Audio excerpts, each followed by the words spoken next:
श्री शिव महापुराण द्वितीय सती खंड दूसरा अध्याय शिव पार्वती चरित्र और पुष्प वारोणपति।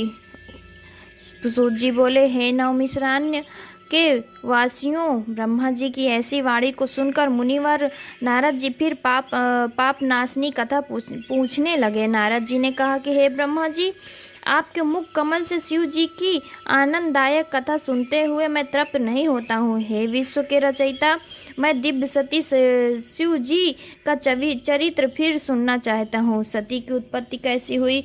महादेव जी का मन स्त्री करने में कैसे हो गया? दक्ष कोप में सती ने कैसे शरीर त्यागा? और हिमालय की पुत्री पार्वती कैसे हो गई? उनका उग्र तप, विवाद, कामनाश आदि कथाएं विस्तार पूर्वक मुझे सुनाइए। ब्रह्मा जी ने कहा, हे मुनि, अब पार्वती और शिव का अत्यंत पवित्र और गुहा से भी गुहा परम पावन और दिव्य यश सुनो। पहले शिव जी निर्गुण निर्विकल्प रूप रहित शक्ति रहित चिन्ह मात्र सत असत से परे शिव स्वरूप निर्विकारी और परमात्मा परात्पर दिव्य रूप एक ही थे। फिर उमा के साथ सगुण और शक्तिमान प्रभु हो गए, जिनके बाएं अंग में विष्णु और दक्षिण अंग में ब्रह्मा उत्पन्न हुए। तभी से सृष्टिकर्ता ब्रह्मा, पालन करता विष्णु और लय करता रुद्र हुए, और तभी से सदा शिव के तीन रूप हो गए। अब मैं इन तीनों का आराधक हो गया। इनकी आराधना से मैं सुरासुर सहित मनुष्यादि की सृष्टि करने लगा। मैंने ही सब प्रजापतियों को बनाया। मैं सभी प्रकार से उन्नत था।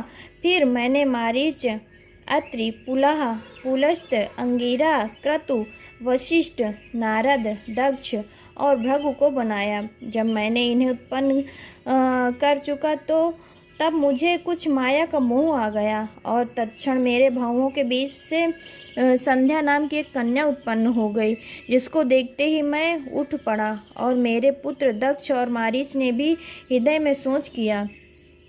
तब मुझ ब्रह्मा के चिंतित होते ही तक्षण एक सुंदर और अद्भुत रूप वाला प्राणी, काले बालों से युक्त, श्याम गज के समान स्थूल काया वाला और नीला सुंदर वस्त्र पहने, कांता की तरह दोनों कटाक्षों को घुमाता हुआ अभिभूत हो गया।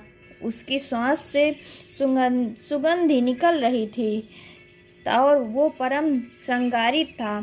तब ऐसे पुत्र को प्रकट हुआ देखकर मेरे अन्य पुत्रों में बड़ी उत्सुकता आई और उनमें विकारी भाव का संचार हो गया। उनका हृदय अधीर हो गया। उसी समय तत्क्षण प्रकट हुए उस पुत्र ने मुझको सिर झुकाकर प्रणाम करते हुए कहा कि ब्रह्मन, मुझे क्या आज्ञा है? मुझे उसमें लगाइए जिसके करने से मेरा आदर होवे। ब्रह्मा जी ने कहा, तुम सनातनी सृष्टि उत्पन्न करो। मैं वासुदेव और सभी तुम्हारे वश में हैं। आज से तुम्हारा नाम पुष्प बाण होगा। तुमसे लोगों में आश्चर्य, सदैव सुख का लक्षण और नित्य ही प्राणियों में मद उत्पन्न हुआ करेगा, और तुम इसी प्रकार सृष्टि के प्रवक्ता बनो।